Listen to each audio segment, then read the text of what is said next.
Story number 1, Porch Paint. I was finishing my second coffee when the knock came. 9 in the morning, overcast outside. The kind of Portland morning where you can't tell if it's about to rain or just going to stay gray all day.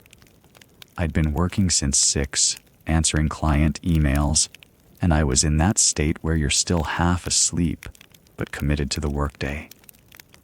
The man at the door was in his 50s, maybe, with paint-stained coveralls and a clipboard.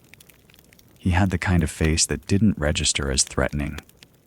Weathered, tired, the face of someone who does this work every day. "Morning," he said. "HO has sent me out to repaint your porch trim. Got the work order right here." I looked at the clipboard. The paper was real enough, though I couldn't read the details from where I stood. I'd lived in this house for 4 years and barely thought about the HOA. They sent emails I skimmed.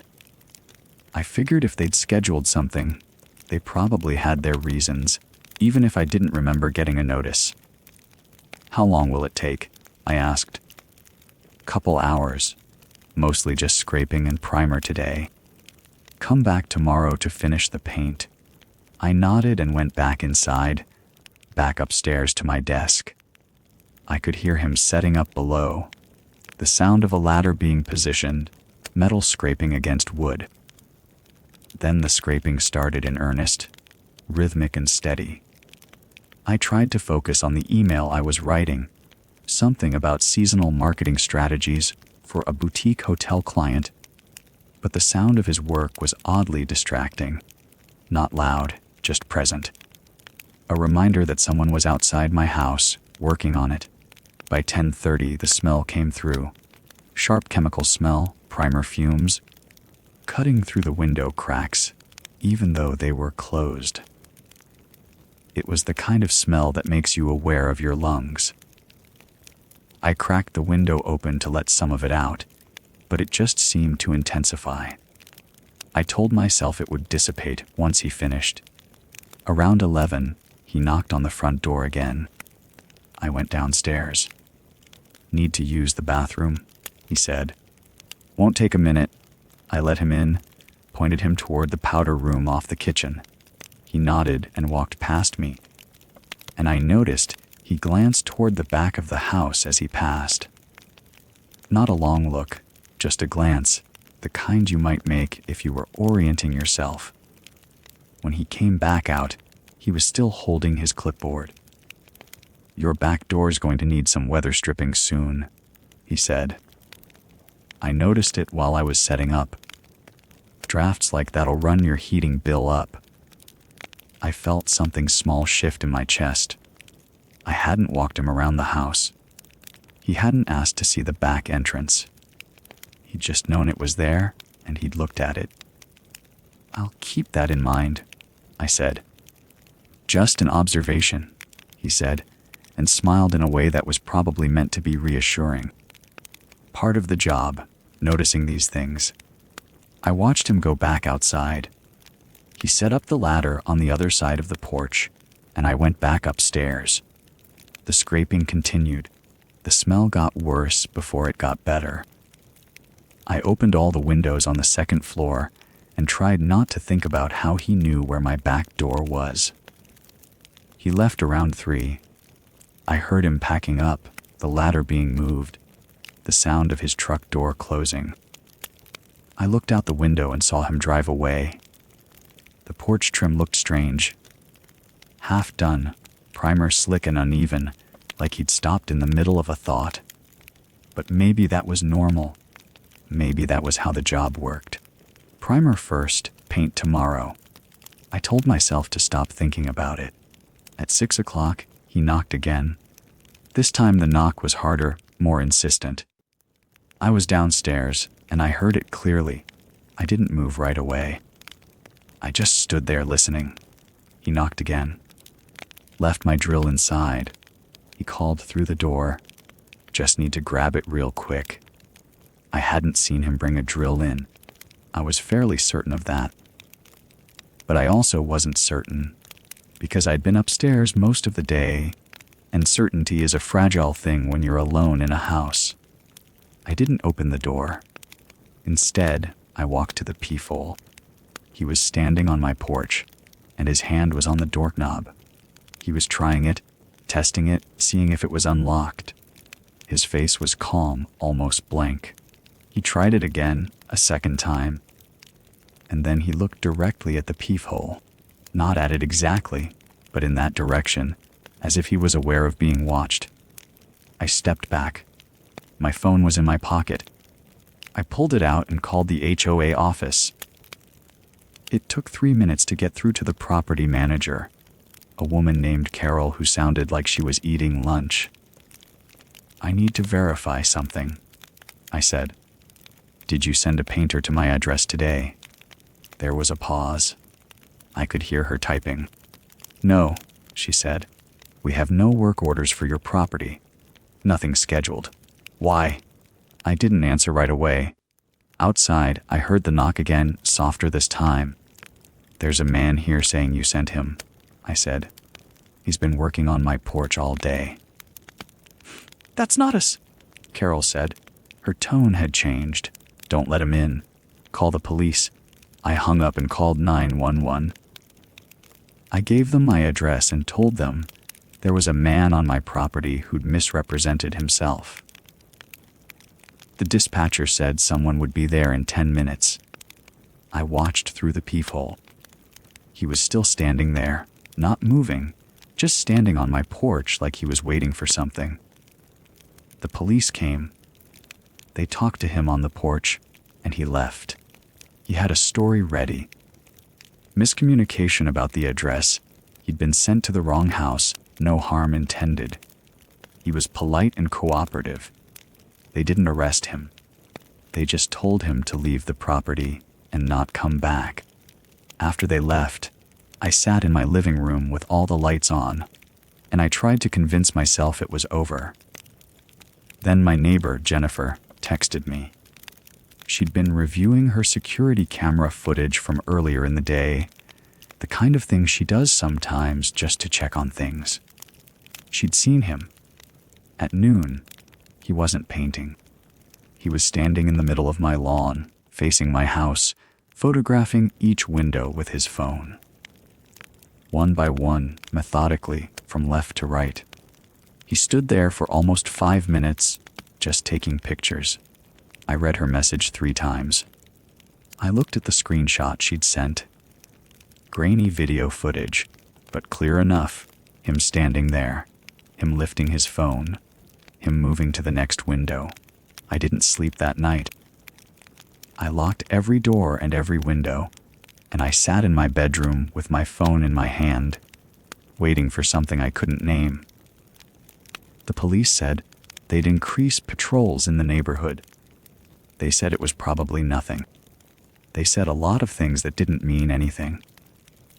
I never found out who he was. The police said they'd look into it, but I never heard back. I checked the neighborhood Facebook groups, and no one else had reported anything unusual. I started working with my blinds closed. I stopped opening the front door. Sometimes I still think about those photographs. I think about what he was doing with them, who he was showing them to, what he was planning. But mostly I try not to think about it at all. I just know that he knew exactly where my back door was before he ever walked around the house. Story number 2, tunnel access. I take the westbound train at 5:50, 2 in the evening like I do most days. The platform at 15th Street is packed worse than usual. Delays backed up from earlier signal work, someone said. I'm standing near the middle of the crowd, briefcase in one hand, phone in the other, not really thinking about anything. Just waiting to move. A man in a reflective vest and hard hat steps out from near the token booth. He's got a clipboard, and he's looking at the crowd with the kind of tired authority that makes people listen. He raises his voice, and says there's a gas leak in the main exit tunnel. Says maintenance found it during routine inspection. He's directing everyone toward an alternate route, a service corridor that branches off from the lower platform level. He says it'll only add 5 minutes to the commute. I think about this for maybe 2 seconds. Gas leak makes sense. Septier has issues all the time. The vest looks right. The hard hat looks right. Everyone around me starts moving toward the stairwell he's pointing to, so I move with them. The air changes as we go down. It gets colder and staler, like we're moving away from the main ventilation. There's a smell too. Diesel exhaust, sharp and chemical. I'm thinking that's odd. If there's a gas leak, wouldn't they shut down the diesel generators? Wouldn't they be running extra ventilation, not less? But I don't stop walking.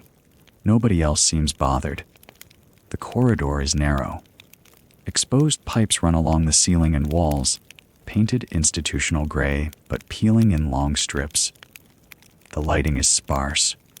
Mostly just the exit signs casting a green glow every 30 feet or so.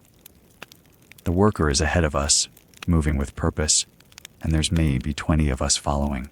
Mostly commuters like me, a couple of older women, a teenager with headphones around his neck, a man in a suit talking quietly on his phone.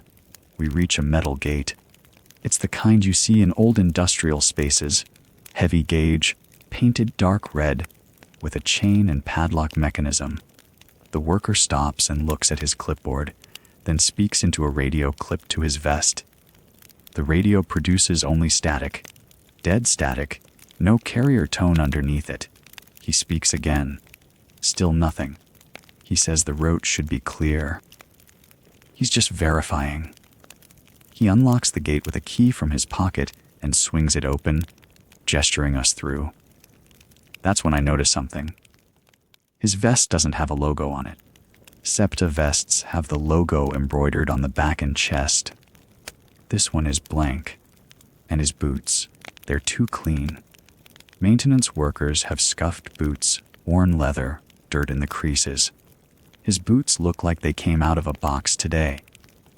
I'm maybe 3 steps past the gate when I hear it close behind us. A heavy metal clang that echoes down the passage. Not a slow close, a deliberate one. Then headlights. They're coming from ahead, from deeper in the tunnel where there shouldn't be any vehicle access.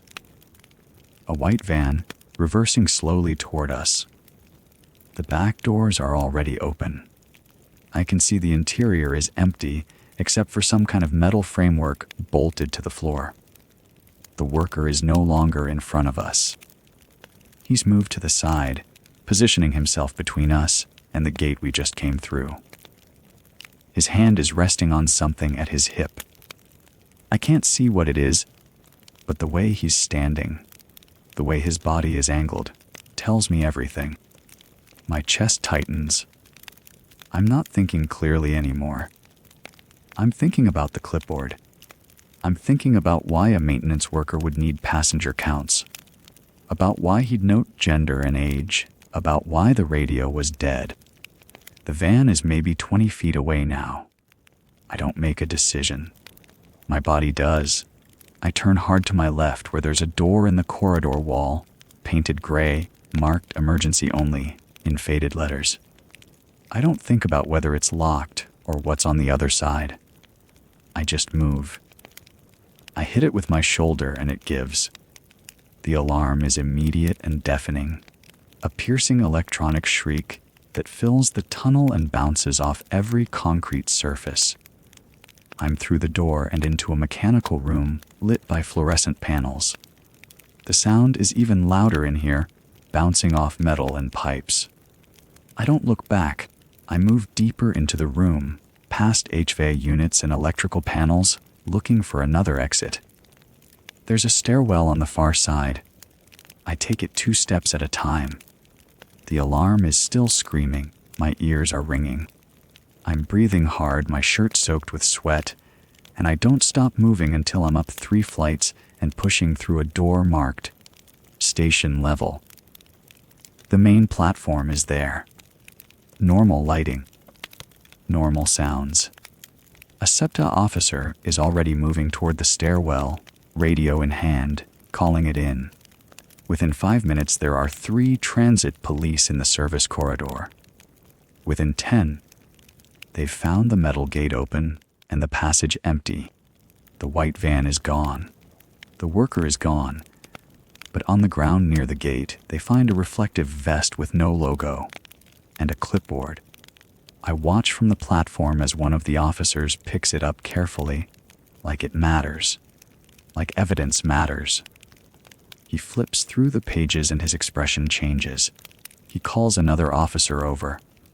I can't read what's written from where I'm standing, but I know. I know it's a list. Names, or descriptions anyway, gender, approximate age. And I know there are 23 names checked off. The officer looks up toward the platform. His eyes scan the crowd. For a moment, I think he's looking at me, but then he looks away. I never find out what happened to the other people in that corridor.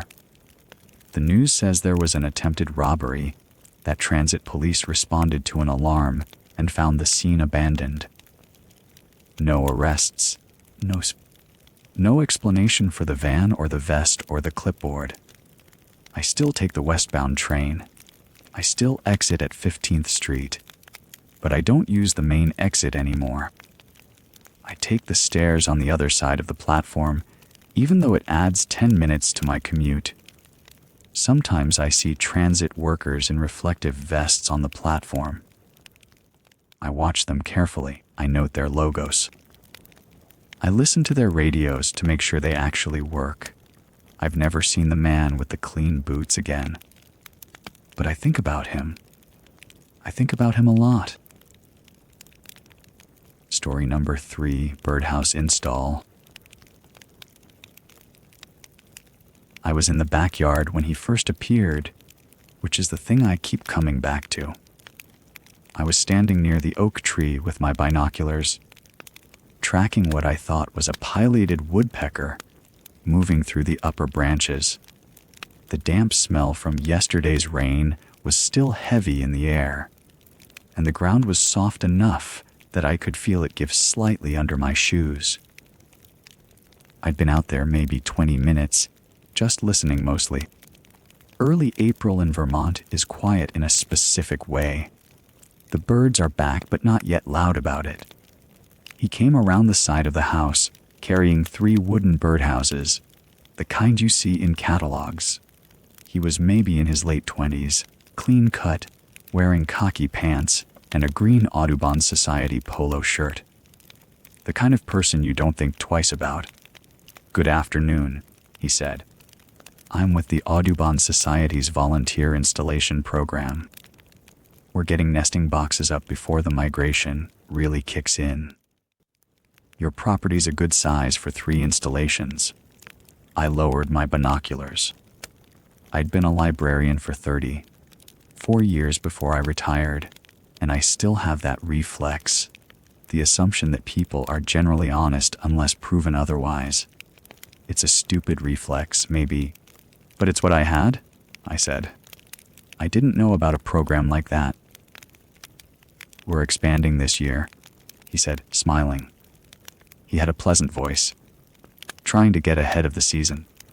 "You do any bird watching yourself?" "Some," I said. "Nothing serious." "Oh, well, this will help." The birds need places to nest, and it helps us track populations. He was already looking around the yard, assessing. "So I'll need to ask a few questions about your routine, if that's okay. Best observation times are usually when the property's occupied. Do you spend a lot of time outside?" I should have noticed something then. I think I did, actually, but I rationalized it. Of course he'd ask about observation times. That made sense. He was a volunteer. He wanted the boxes in useful locations. "I'm usually out here in the mornings and early afternoons," I said. "I live alone, so I'm around most days." He nodded, writing something on a small notepad. "Perfect. That's helpful." And you're here at night too, I assume. Yes, I said. I live here. He started walking the perimeter of the yard, and I followed him because it seemed like the thing to do. His boots left deep prints in the soft ground. The rain had really soaked things through. He was looking at the house, at the windows, at the angles of things. I'll put one here, he said, pointing to a spot directly in line with my bedroom window. One on the east side. That's good for morning sun. And one here by the living room. I remember thinking that was odd, actually. I'd put up birdhouses before, years ago, and I remembered reading that you're supposed to face them away from the house. Give the birds some privacy, some sense of security. But I didn't say anything. He was the expert. I was just the person with the property. While he worked, it didn't take long, maybe 15 minutes. He kept asking questions. Did I keep my shed locked? Did I use the garage much? Were my doors usually locked during the day? He asked it all casually, the way someone making conversation might, but each question landed in a specific way. I remember thinking, this is fine, this is normal, people ask things. And then I remember thinking, why does he care if my doors are locked? I don't usually lock up during the day, I said. It's rural. I don't really think about it. Makes sense, he said. He was looking at the shed now, the one my ex-husband built 20 years ago. You keep much in there? Just tools, I said. Nothing valuable. He finished with the third box and stepped back to look at his work. All 3 entrance holes were facing the house, facing my windows. I noticed it clearly then, and I couldn't rationalize it away. But he was already packing up, and I didn't want to seem paranoid or rude, so I just thanked him and went inside. I called the Audubon Society that evening. The woman who answered had never heard of an installation program. She said they had no volunteers doing that kind of work, and they certainly didn't have anyone matching his description. She sounded concerned when I told her about the visit, which made me more concerned. I didn't sleep well that night. I kept thinking about the birdhouses, about the way he'd asked those questions, about the boots leaving prints in the soft mud. I told myself I was being ridiculous. People are generally fine. Most interactions are benign. This was probably nothing. The next afternoon, he came back. I saw him from the kitchen window, approaching from the driveway. He was carrying a small toolbox, and he went directly to the first birdhouse, the one by my bedroom window, and started examining it. I didn't go outside. I stood at the window and watched him. He wasn't looking at the boxes like someone checking their work. He was looking at them like he was checking on something else. And then he walked toward the shed. He tried the handle. It opened. I'd left it unlocked that morning, hadn't thought about it. He stood there for a moment, looking inside, and then he started to step in. That's when I moved. I grabbed my phone and took a picture of his truck through the window, got the license plate clear. My hands were shaking. I took another photo of him standing at the shed, and then I called the sheriff's office. There's a man on my property, I said. He's trying to enter my shed. I don't know him. He came yesterday claiming to be with the Audubon Society, but I called them and they said he's not with them. The dispatcher asked me to stay on the line. I watched him through the window. He'd closed the shed door and was walking back toward the birdhouses, looking at them again. He didn't seem in any hurry.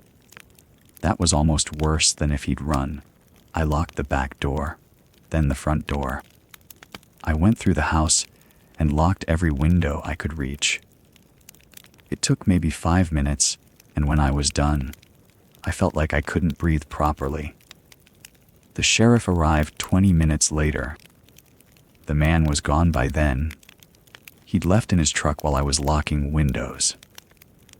The sheriff took my statement and looked at the photos. Then he took down the birdhouses and brought them inside to examine them.